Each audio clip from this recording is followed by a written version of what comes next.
Welcome back to Uncle Fezzi's Hot Glass. This is update number 2. Update number 1 was uploaded earlier. I decided I was going to break it into 2 videos as opposed to 1 video because maybe I'll get an extra hit on something. So where are we and what is going on right now? So in my first video I explained that my friend George came in from California, the pros from California came in, and we've been blowing glass really hard since the end of November. And I learned a whole lot of stuff. I learned how to make ground glass joints. I learned how to make some new vessels. I learned how to make a couple other things new that I've never tried in the past. I'm working on my ground glass joint. Boy, is that like really terrible sounding, by the way. We've been experimenting with a bunch of different things. It's been great. I've been really enjoying the time. It's like nails on a chalkboard. But it works. So I've really been enjoying our time together, and I got no complaints that way. My complaint, and my life wouldn't be complete if I wasn't complaining constantly, is the liquid oxygen system that we put in. So we've ordered 6 tanks since this project has started. Now, in the very first video, or in the previous video, that was the first tank that we gotten, the one that was sitting out here hissing. I didn't record any more videos since then just because I've been really busy. We've got 6 tanks, and 4 of them have been bad. Now, the tank that I have outside right now is a replacement, a gratis replacement for the last tank that we got, that as soon as we brought it off the truck, it dumped its entire contents because of a bad vacuum. Now, I'm not going to go into any real technical aspects of cryogenic tanks because theoretically I'm not qualified to do so. But if you go to Crest Industries on YouTube, they have multiple different videos that are training videos for their tanks. They explain safe use and handling, the construction of the tanks, basically everything that if you were to work for that company, these are the videos that you would watch. And then probably take some stupid test. I didn't take a test because, well, I don't work for that company, but I am using their products. I also called the tank remanufacturer, which my supplier has a mix of tanks, and some of them are from a company called US Tank. I'm not blaming US Tank. I can't do that because I can't, I'm not blaming that. I'm not blaming US Tank. But they are the remanufacturer of some of these tanks. These cryogenic tanks are fickle and finicky creatures. I wish I'd have known how fickle and how finicky they were before I agreed to take this project on. I'm not blaming my partner because he's never experienced the same level of issues that I have with these tanks, or we have been having with these tanks. So what's going on? Well, the first 2 dumped their contents within 5 days. The first one, I took it off the truck, it popped and never stopped popping and just vented no matter what we did. And I'm going to show a little video, little security video of that happening.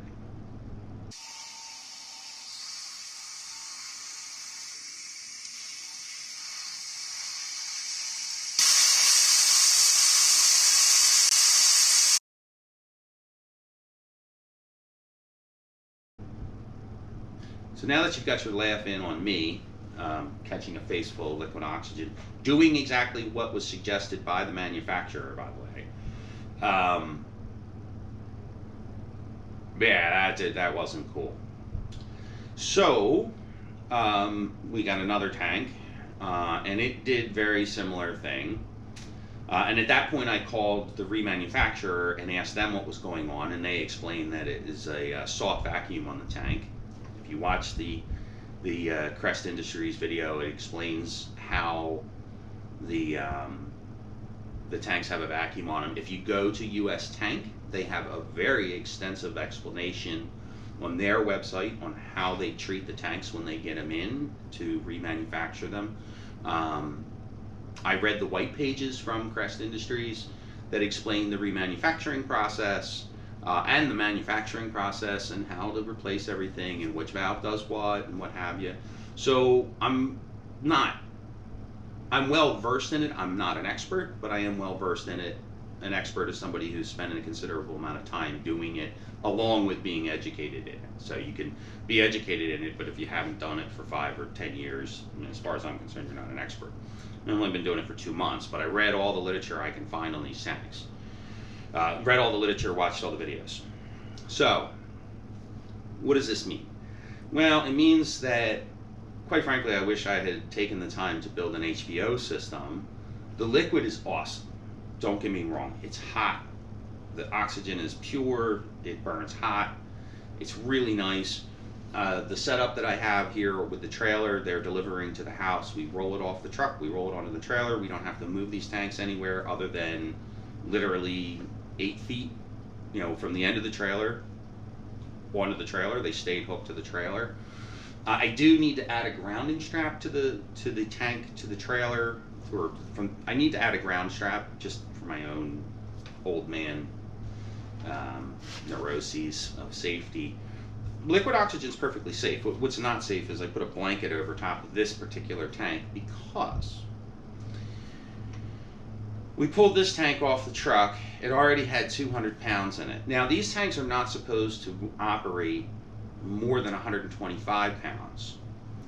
A good tank, properly filled with a hard vacuum and having gas drawn off of it at a rate of 3% per day per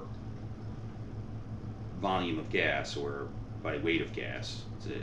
They do the gas interestingly. It's an interesting way they do the gas because it's a liquid which they rate in liters, liquid liters, but they then in turn sell it as cubic feet. So that tank has 4,500 cubic feet of gas in it. But but they fill them by weight. It's some kind of magic, right? A pint's a pound around the world around, so that doesn't really matter. So let's go take a look real quick at the tank and the controls on it and what we're doing. Oh, the other thing, and I'm going to point this out in the video, is, and I mentioned this in one of my other videos, and it bears reiteration. Do not ever purchase Harbor Freight welding hoses. They are absolute utter shit. Absolute utter shit hoses. And I'll show you why in a minute when I go outside. So let's go take a look outside real quick and see what's going on. You're going to have to excuse shaky camera here because I'm not going to drag my tripod outside for what is going to amount to like 2 minutes of this video, hopefully, even though I do like to talk. So here's the first thing. You can see here I have a blanket over top of this. The blanket is because of this valve. Okay, this is the pop-off valve. So we're going to take this off. Okay. Why is that dangerous? Well, it's dangerous because liquid oxygen can saturate material. Oh. So what is this tank? What's going on with this tank? Or what's going on with a cryogenic tank? So you look here, there's all these valves, and it looks really imposing, but the truth of the matter is it's not. They're all very well labeled. Okay, pressure building, vent, gas, And this one is supposed to say liquid on it. This is the liquid side. We never draw liquid off. We don't need to. This is a pressure building valve, which we don't need because we're not building pressure. This is a float valve. Okay, just like your oil tank in the house. And this is the vent. Notice this vent's all frosty. This vent's frosty because I had to open it. And this is where we take pressure off. This is a burst disc here.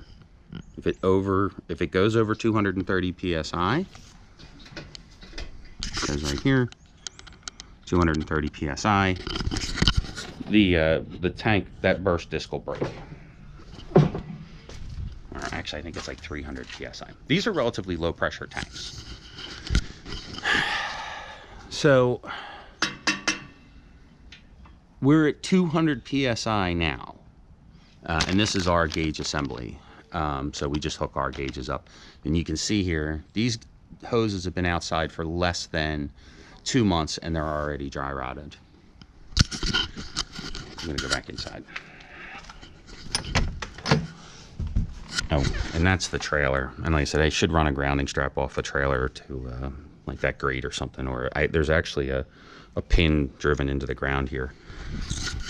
The only reason I should do that is because I'm a paranoid old man. So, what does all that mean? So this tank, when I took it off the truck, had already started to run. It was already 200 and some psi when I took it off the truck. We used it the first day with no problem. It never blew off. It never popped up. The pressure went down, which is what it's supposed to do. And then it built back up slowly over time.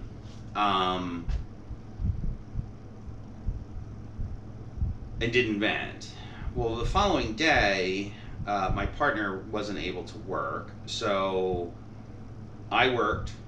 I admittedly only worked, so we got the tank on Thursday, or I'm sorry, we got the tank on Tuesday. So we worked Tuesday, Wednesday, Thursday. Yeah, Tuesday, Wednesday, Thursday, and then Thursday we worked, but my partner had some family issues, so he had to leave.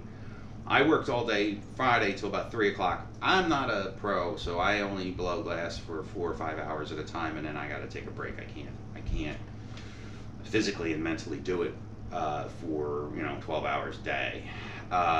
So I took off, and then Friday I come home, and I had stopped and had a cocktail on the way home from my errands, and go out to check the pressure on the tank. I tapped on the gauge because all men need to tap on gauges like clicking tongues together, and caught a face full of oxygen. I didn't think a whole lot of it other than Bach, what have you. Now, this tank then decided it wanted to vent off every hour at the bottom of the hour for the next 14 hours. All night long. Really loud. Yeah, 230 psi pressure relief valve going off at 3 o'clock in the morning in a suburban neighborhood is not something that you want to subject your neighbors to, not to mention you don't want to subject yourself to it. So, the following day on Saturday, I came out, I worked for a couple more hours, and I got it down to 200 pounds again. Because I worked it down to 200 pounds. I left to go do some more errands with my wife. It's Saturday, I needed to go do things with the wife. I came back and it popped off again, and I said, this is ridiculous. I'm not spending the whole night up all night long again. So I cracked the valve on the tank and I bled off as much head pressure as I could over about 2 hours. Just a little psst. Brought the pressure back down, had a full night's sleep, came out the next morning, bang, back at the 200 plus psi, like where you see it is now. Yesterday I worked in the morning. Yesterday I worked in the morning for as long as I could. I had errands. I had to go to the doctor. I'm getting old. I got doctor's appointments to go to. Come back, and it popped off as soon as I got home. I cracked the valve to let off some head pressure, but apparently I didn't crack it enough, because when I went to bed last night, it was still bleeding off at a low rate, but it wasn't bleeding off enough to stop it from popping off at 1 a.m. So I came out at 1 a.m. when it woke me up, cracked the valve, and then I left it as I lay awake, worried that I had left the tank open till about 3 a.m. I came out at about 3 a.m. It was down to about 120 pounds. I shut the valve off and then tried to go back to sleep. So I came out here about 7:30 this morning, and you see where the tank pressure is now. What does all this mean? Unless you need to run liquid oxygen,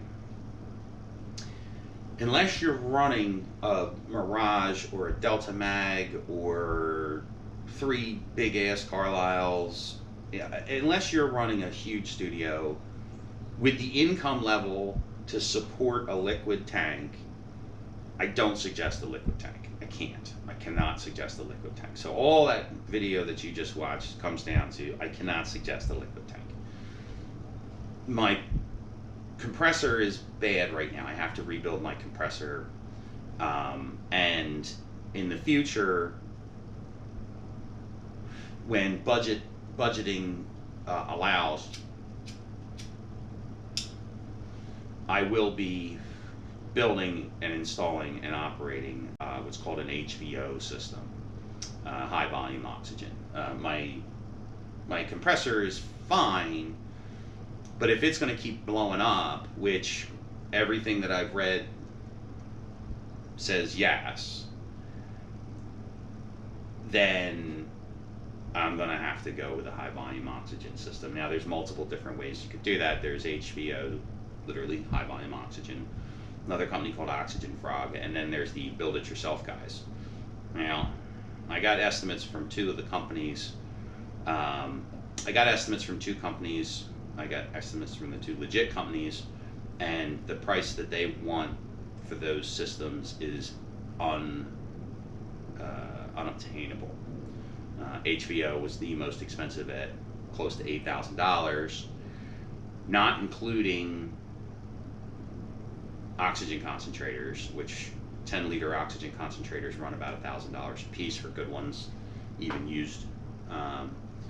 And Oxygen Frog includes the oxygen concentrators, but it's still, we're looking at $6,000 to $7,000.